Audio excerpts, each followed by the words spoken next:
My friend, let me share with you a simple yet profound story. One day, a disciple asked his Zen master, "Master, how can I attain enlightenment?"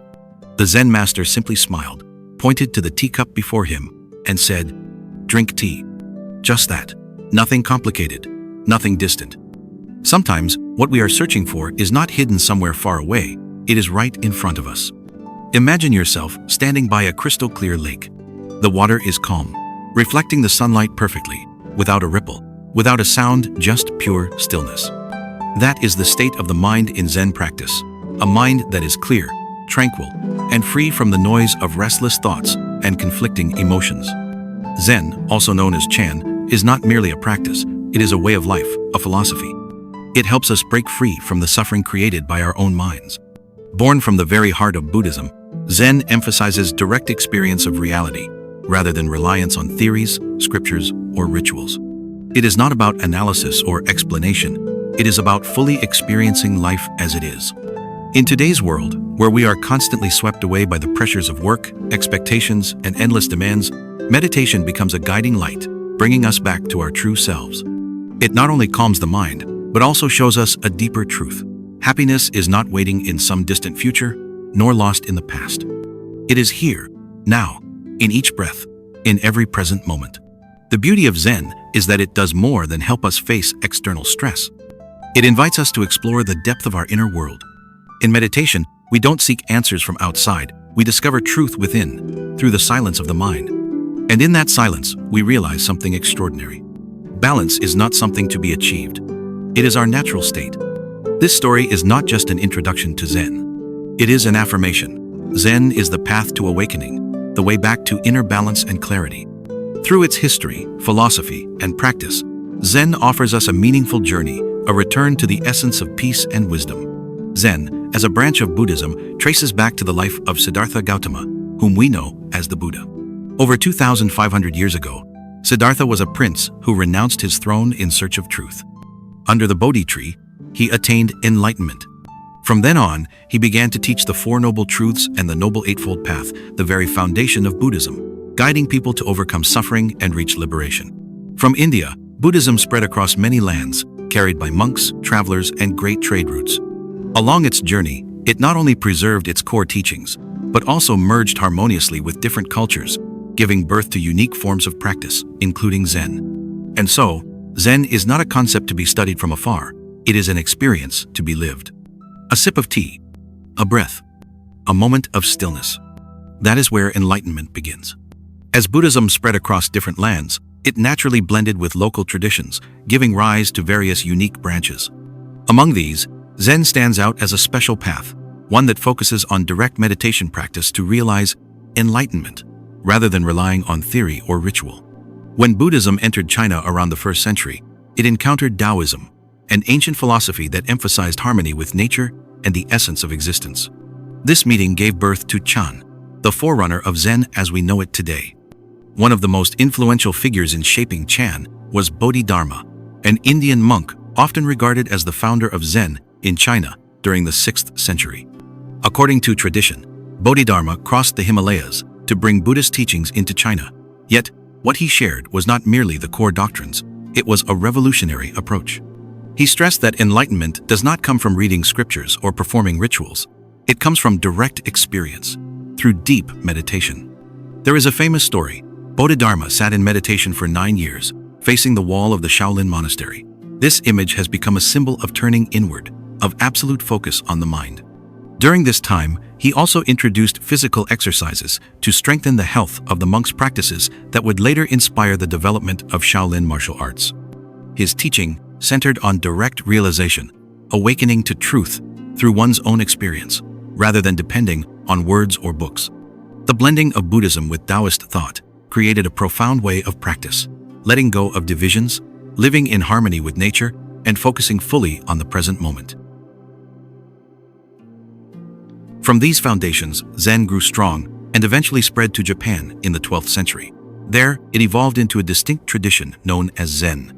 The figure most responsible for shaping Zen in Japan was Dōgen Zenji. Born into an aristocratic family, Dōgen lost both parents at a young age. From early on, he was haunted by a profound question. If all beings possess Buddha nature, why is practice necessary? Unsatisfied with the answers given by Japanese monks of his time, he traveled to China in search of truth. There, he encountered the great Zen master Rujing, who taught him a vital lesson. Practice and enlightenment are not two separate things, they are one. Through this realization, Dōgen experienced a breakthrough. He later returned to Japan, bringing this teaching with him.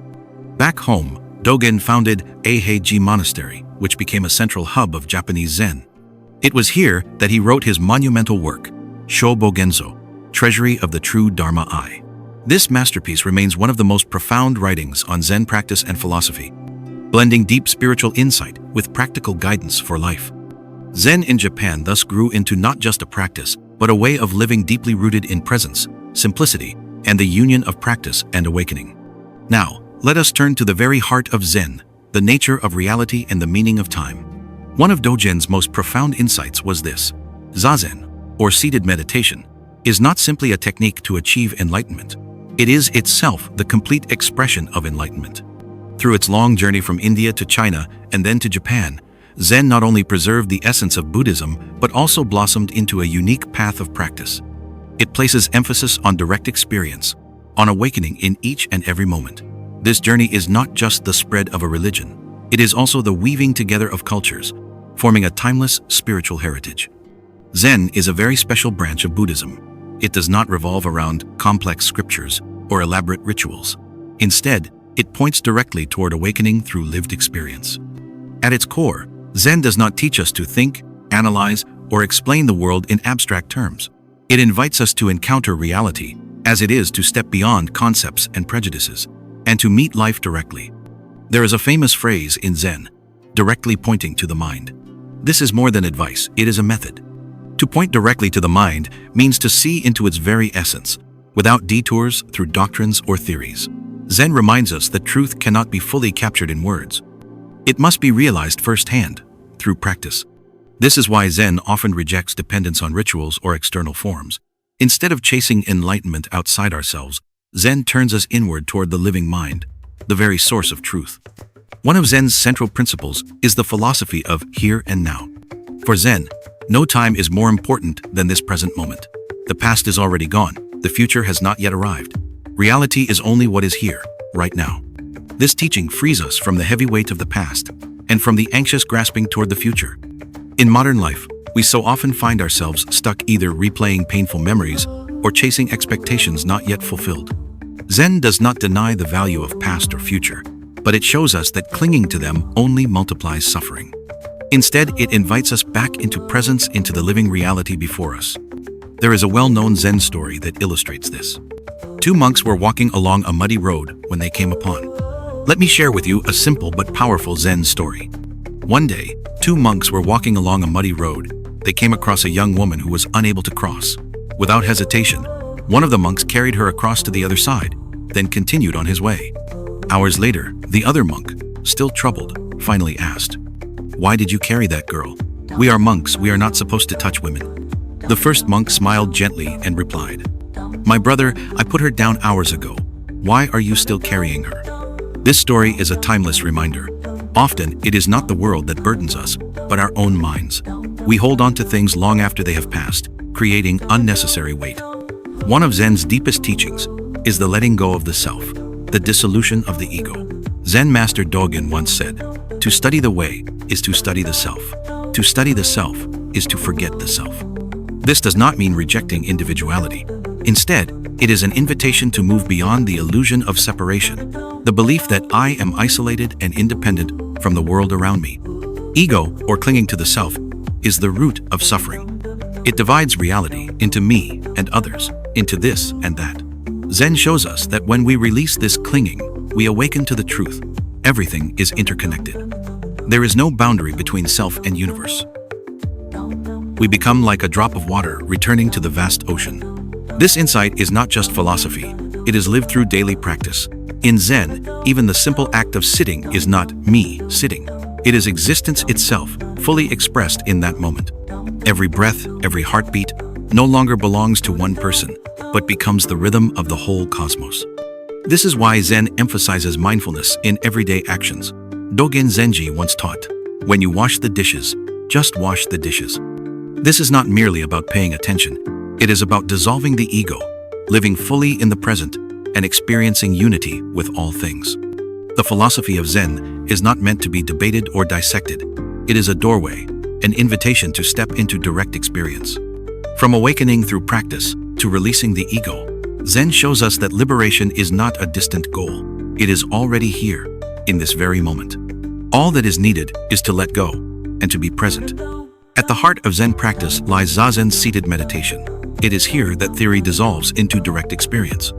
In Japanese, the word zazen simply means sitting meditation, but its meaning goes far beyond posture. Zazen is the direct expression of enlightenment. It is the state in which the practitioner is no longer chasing goals, no longer clinging to anything. The practice begins with posture. Sitting on a round cushion called a zafu, or sometimes a small bench, the spine is upright, the head slightly tilted forward, as if a thread were gently pulling the crown upward. The hands rest in the lap, forming the cosmic mudra. The left palm rests on the right, with thumbs touching lightly to form a circle. The eyes remain half closed, resting naturally on a point about a meter ahead. The breath flows slowly and deeply, not forced, but natural. The aim is not to control the breath, but to allow it to merge with awareness, becoming part of presence itself. One of the characteristic approaches in Zen meditation is called shikantaza, which means just sitting. This is not meditation to reach some special state, nor to chase after peace or enlightenment. It is pure presence, simply sitting, with nothing to attain, nothing to reject. In shikantaza, thoughts are not fought against, nor are they clung to. They are observed like clouds drifting across the open sky. They come and go. The practitioner neither resists nor follows them. As Zen master Suzuki Roshi once said, "Leave your front door and back door open. Let your thoughts come and go. Just don't serve them tea." That is Zazen, the heart of Zen. Zen master Dōgen once said, "Sitting is enlightenment.